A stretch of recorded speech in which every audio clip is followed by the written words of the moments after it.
Hi, I'm Heather Morgan, and I'm with Sales for Startups here talking with you today with Lisa Magnuson of Topline Sales. And Lisa is the founder of Topline Sales LLC, which helps high potential salespeople, business owners, and VPs of sales to up their game. So I'm going to ask Lisa a few questions, and she's going to have a conversation with me about them. And the first question is, Lisa, how is your sales approach different from traditional sales approaches, and why do you do this approach? That's a great question. And Heather, thanks for having me on your show. I appreciate it. It's not necessarily my sales approach, but I differentiate between what I call simple sales and complex sales.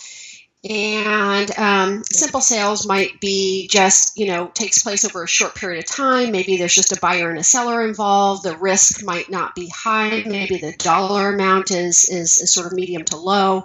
As contrasted with a complex sales cycle, which might have multiple players on the buyer side and the seller side, typically a medium to long sales cycle. Generally, it is a significant, one of your larger transactions, significant dollar amount. Maybe the perceived risk is higher from the buyer. Maybe there's some pain of change or something of that nature.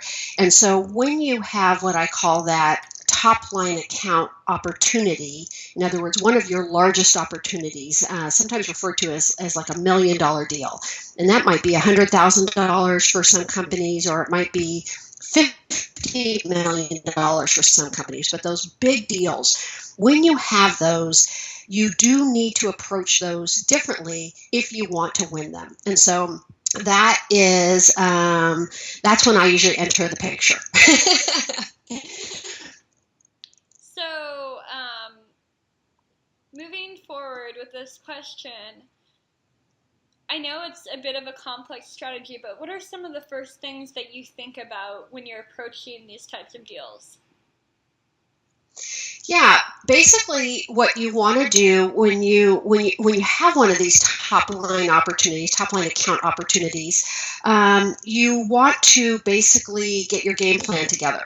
And so that is assessing the opportunity. So you're going to probably do a strategic assessment, and that can be just something as simple as, defining what the opportunity is, what it means for your organization.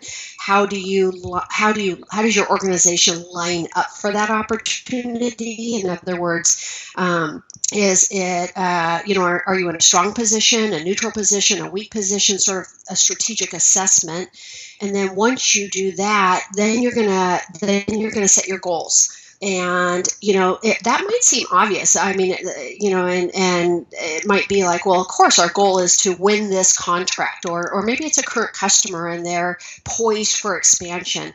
And so the obvious goal would be to get that contract for expansion. But that's not always the case. That clearly is the ultimate goal, but some of these things can be several years in the making. And so there's some near-term goals that sometimes the teams will have to set to get to that ultimate goal. And so in doing that, you set your strategic goals, you think about what outcomes you need, and then you're thinking about your tactics. And then from there, you sort of shift to the people. So you've sort of assessed the opportunity, you've got those goals, you've got those outcomes, and then you think about the team and the resources. And do you have the right team lined up to go after those opportunities? Because they're your biggest and your best. You want to put together the A team. Yeah. And that might be, those people might not all be in your organization. They might be partners, they might be consultants, whatever that A team looks like. And then you have to think about the customer's team and who are all the people on the customer side, and you have to map those two teams together. So not everybody on your team is necessarily going to interface with the customer, but you do want to think through, all the potential people on the customer side. I call it the Magic Five. Mm-hmm. And it's funny, I was in a meeting with one of my clients, and they said, well, what's so magic about 5? This was actually a very large opportunity, multi-million dollar deal opportunity. And I said, well, what's magic about 5 is it's more than 1 or 2. And that is so typical because so many times we sort of, limit ourselves to 1 or 2 contacts. And so it's not necessarily the number 5, but it's thinking broader than what you might be thinking. And it could be 7, it could be 4, it could be...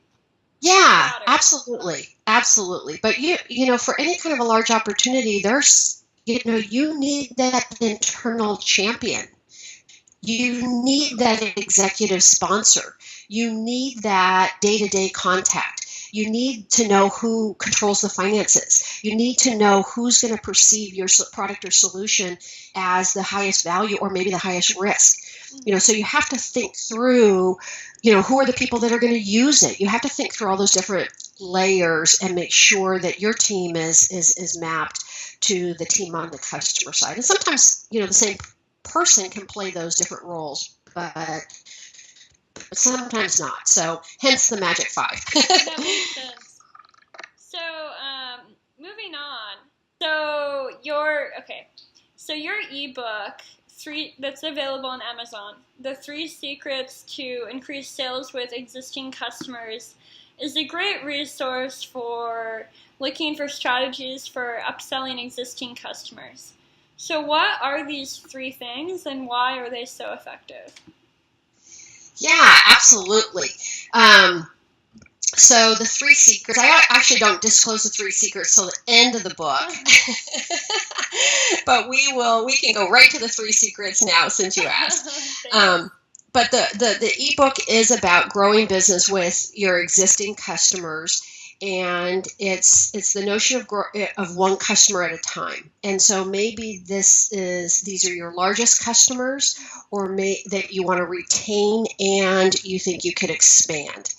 And so what do you need to do that? I mean, does that just happen automatically? Well, generally the answer to that question is no, it doesn't just happen automatically. As a matter of fact, many companies are at risk. They land these large customers, they're very, very happy about it, and then they don't put the proper people and programs and strategies in place to retain those customers and to grow those customers. And many times it's just simply a matter of not thinking about it in that way. So they don't necessarily set out to turn their backs on them. It just sort of happens by default. But to really ensure that you can grow them and you can retain them, it does take a very thoughtful approach. And that approach has sort of 3 prongs to it. And the first prong is strategy. So all the things that you would do to get that customer in the first place, those strategy steps that you would put in place, the strategic assessment and thinking about your team and resources and thinking about their team and the magic 5 that I mentioned before, all those same activities apply to an existing customer that you think that could do more with your company. What relationships do you have in place? Do you have executive sponsorship? The nice thing with that existing customer is if you miss the executive sponsor the first time around, maybe you couldn't access that person, they were just too hard to get to, they refused to see you, something like that. Once you have that contract in place, it's very easy to get to that executive contact, because there's windows of opportunity to access those people. And typically, one of the 2 big windows of opportunity is after the contract is signed, because they are very concerned about getting the ROI associated with that contract. And so all of a sudden now you can access that person that maybe you couldn't before. But so the first secret is around strategy, the notion that you do have to put all those strategy elements in place. And so the second is around structure. And what does it mean, structure? Okay. I didn't quite hear your question. Oh no, so I started to ask you, going back to the idea of the best window of opportunity to get a hold of executives, for example. So, if I understand you correctly, you see one of the best windows of opportunity being right after the contract signing. Is that correct? Yeah, there's kind of two opportunities when you're thinking about, meeting with executives and cultivating executives, and there's two places that they tend to come in in a given sales process. One is at the very beginning. So executives are concerned with the long term, and they are generally very involved with sanctioning projects. They want to set the priorities. Maybe they are going to approve the project, but they're very concerned on that front end. So that's your first window of opportunity. If you miss that window of opportunity, that middle part of the sales process, generally an executive is not going to be involved at that point. They're going to delegate that to their staff, to departments, to managers, people that in their organization that are, that will compare, set criteria, decide that kind of thing. But that second window of opportunity comes up after the contract sign. So they've sanctioned the project. Now a decision's been made. They want to know that they're going to get the ROI associated with the decision that they made or that they ratified. And that's that second window of opportunity. So if you miss the first one, you can capture the second one.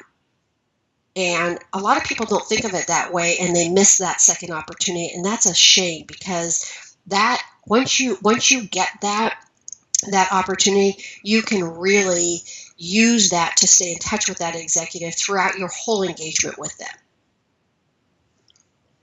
Thank you. That was really helpful advice.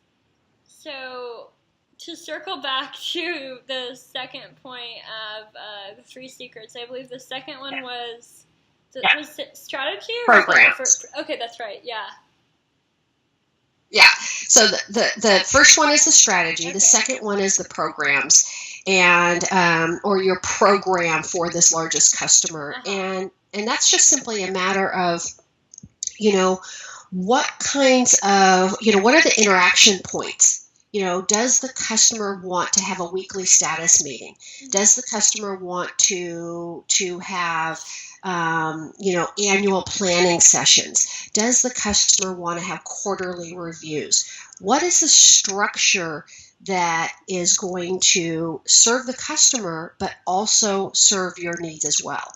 And it's finding that correct structure, but also that balance. So an example of that, I have a client in Boston, and he has several very large customers, and so one of them, wanted to meet on a quarterly basis, but the customer sort of had been dictating the agenda, and so it was kind of a reactionary agenda.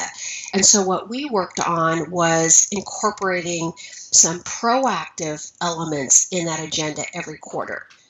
And those, an example of what those might be is, disclosing to the customer, sharing with the customer, some great ideas for enhancements to their program. So not just what they have now and maybe what needs to be kind of shored up around that, but what else? What else could they be taking advantage of from your company? The other thing is, kind of summarizing any process improvements or cost savings or enhancements that have been made over the quarter. So really reinforcing that great work that you're doing for that customer. And then some joint planning, where it's an opportunity to say, where is your company going? What are the important future things that are happening, and how can I be part of those? How can I support you? And so adding a couple of those sort of proactive elements to that quarterly agenda has paid huge dividends for my client. Very small difference, but made a big impact. Yeah, so it seems like a lot of it just has to do, even on the program side, with planning and long-term thinking. In terms of making those decisions. Can you hear me okay? Yes, you cut out a little. Oh, sorry. Yeah, you cut out a little bit on that, so I didn't totally hear it. Yeah, sorry. I'll repeat it. So what I was asking was, it appears that there's a lot of planning and foresight involved on both sides, both with the programs and the strategy. Yes. So absolutely, there is a lot of planning, and it's funny. I've had my consulting company for 9 years, and one of the things that I've learned over that time is there's two words that sales people and sales managers and executives don't love. One of those words is planning, and the other is process. So you're very astute in that you picked up on the fact that the two secrets, the strategy and the program, involve a lot of planning, but I didn't want to say that. No worries. So you're probably wondering about the third. Yeah. And the third secret is really the people.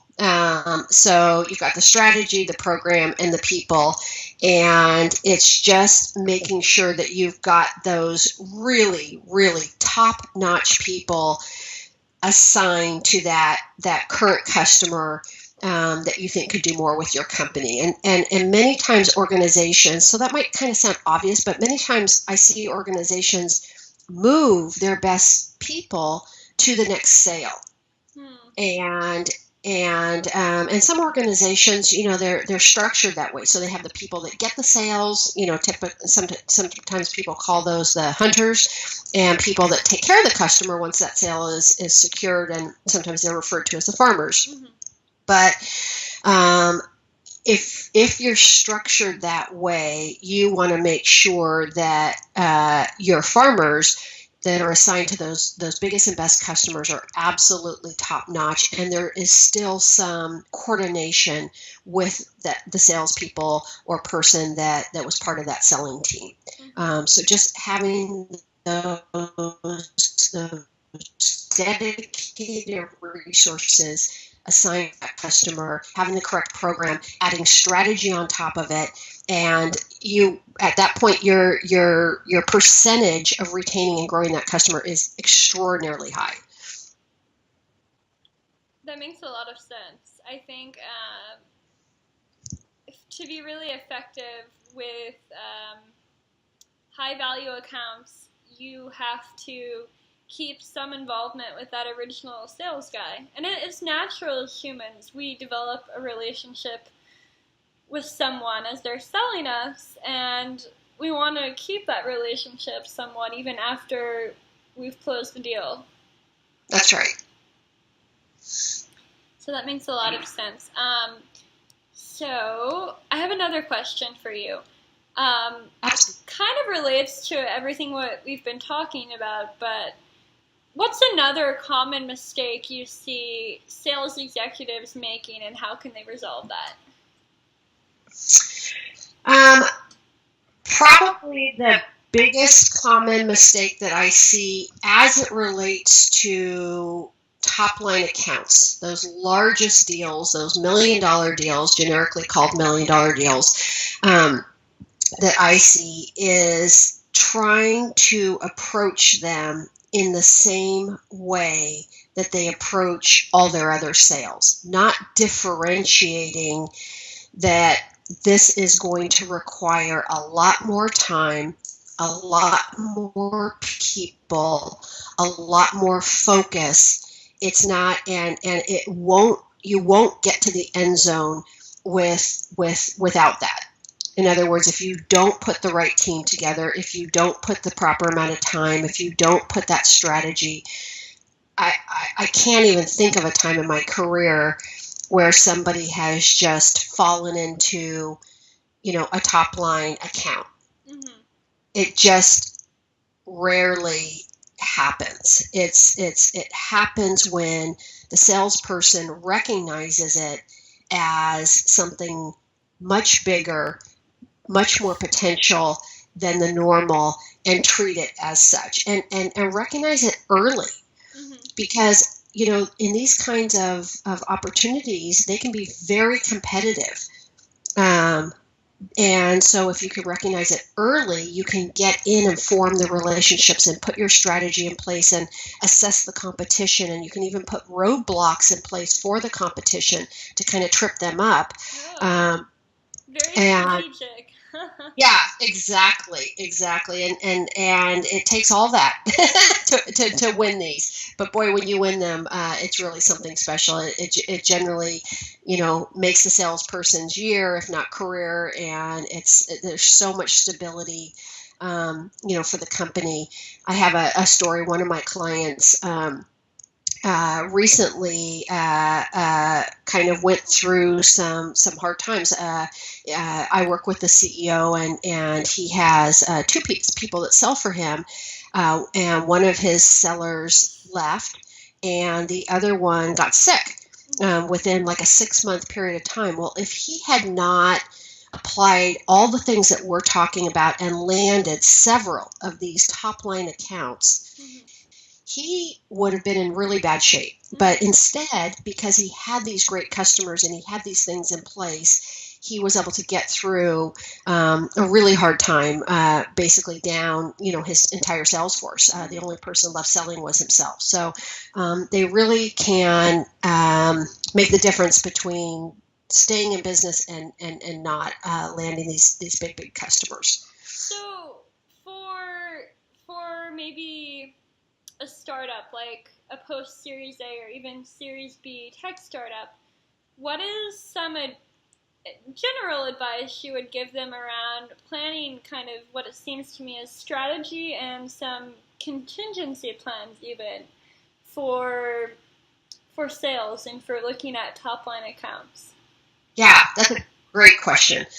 I just met with one of my clients yesterday, and we had this exact conversation, and he's exactly in that mode, just starting this company. He's 3 months in, and it's his business is he places high tech. He's in places employees, and he focuses on high tech employees. So that's his business. And so he hit, 80% of his focus is going to be just on, those medium to small companies, since he himself is a startup company, because they're going to feel comfortable doing business with him. And that's his ideal client profile. But what we talked about is allocating 20% of his time on those very large companies. Yeah. And so he went out and bought a list of the top 500 companies, and he is systematically kind of making contacts and starting to figure out, what ones might be potential fits and how to cultivate those and all of that. So if you are a small company, probably 20% is a good number. A lot of small companies, it's zero. They're just trying to get whatever they can. But this is a way to really accelerate that growth. And it kind of goes to the 80-20 rule, right? Of sort of a little bit reversed, but it's like, that 20% will account for 80% of your revenue potentially or more. Yep, down the road. But that 20% is hard and so it's you have to stay in business. So you need that 80% of your focus to be on, the easy, the quick, the heart of your ideal client profile, and then hanging fruit.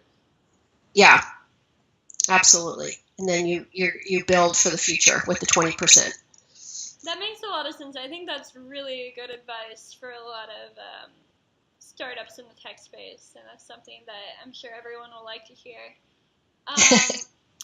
Well, actually, this has been a wonderful interview, and I thank you for your time, Lisa. This is Lisa Magnuson of sales, of Topline Sales over in Portland, Oregon, and this has been a Sales for Startups interview with Heather Morgan. All right, thank you. This video has been brought to you by Salesfolk and Sales for Startups. Visit us at salesfolk.com and salesforstartups.org. Thank you.